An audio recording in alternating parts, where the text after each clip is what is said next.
دیباچہ کہانی کی بھی عجیب داستان ہے۔ کبھی کبھی یوں ہوتا ہے کہ رات کے پچھلے پہروں میں ادکھلی آنکھوں سے خواب اور بیداری کے درمیان خیال کے در پر دستک ہوتی ہے۔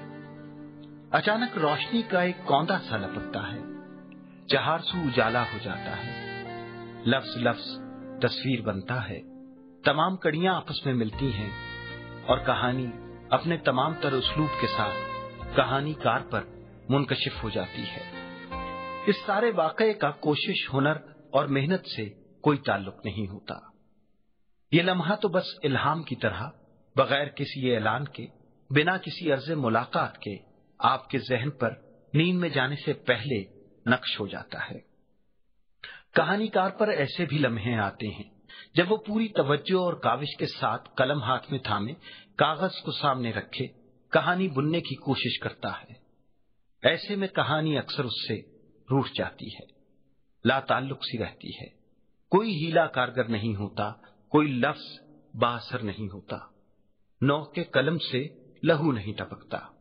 یہ لمحے بڑے صبر آزما ہوتے ہیں، ان سے گزرنا بہت مشکل ہوتا ہے۔ ایسے میں سارا ہنر بے اعتبار ہو جاتا ہے۔ پھر یہ بھی ہوتا ہے کہ کوئی کہانی آپ سے بیچ رستے میں جدا ہو جاتی ہے، سارے منظر تصویر میں ڈھلنے سے پہلے دھندلانے لگتے ہیں، سب کردار خاموش ہو جاتے ہیں، انجام ذہن سے محو ہونے لگتا ہے۔ سوچ کی رو جو جھرنوں کی طرح شور مچاتی، گنگناتی، موجیں مارتی آگے بڑھ رہی ہوتی ہے، وہ اچانک کسی سنگلاخ دیوار سے ٹکرا جاتی ہے۔ کہانی کا رستہ رک جاتا ہے، لفظ پھٹک جاتے ہیں، سارا رستہ دھول ہو جاتا ہے، بات ادھوری رہ جاتی ہے۔ اس ادھوری تخلیق کا زخم بڑا گہرا ہوتا ہے، کہانی کار کے سینے پر مدتوں رہتا ہے۔ کچھ کہانیاں بھی بڑی بد نصیب ہوتی ہیں، سب تانے بانے موجود ہونے کے باوجود لکھی نہیں جاتی۔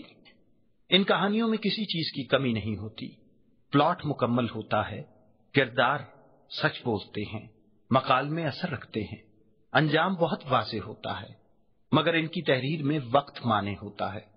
جب تک تحریر کا حکم صادر نہیں ہوتا، کہانی خیال کی دہلیز پر سر پٹکتی رہتی ہے، تڑپتی رہتی ہے، قلم کو حرف کا اذن نہیں ملتا۔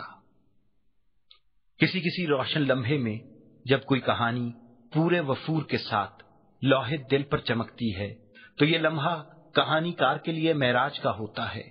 ایسے میں ہنر باعث افتخار نہیں ہوتا، اس کی ساری سرشاری اپنے انتخاب پر ہوتی ہے۔ جب کوئی بڑی کہانی کسی کہانی کار کو اظہار کے لیے منتخب کرتی ہے تو میں یہ سمجھتا ہوں کہ یہ اس شخص پر کہانی کا احسان ہوتا ہے جس کی کوئی دلیل، کوئی وجہ نہیں ہوتی۔ یاد رکھیے، کہانی کی داستان عجیب ہوتی ہے، عجیب رہتی ہے۔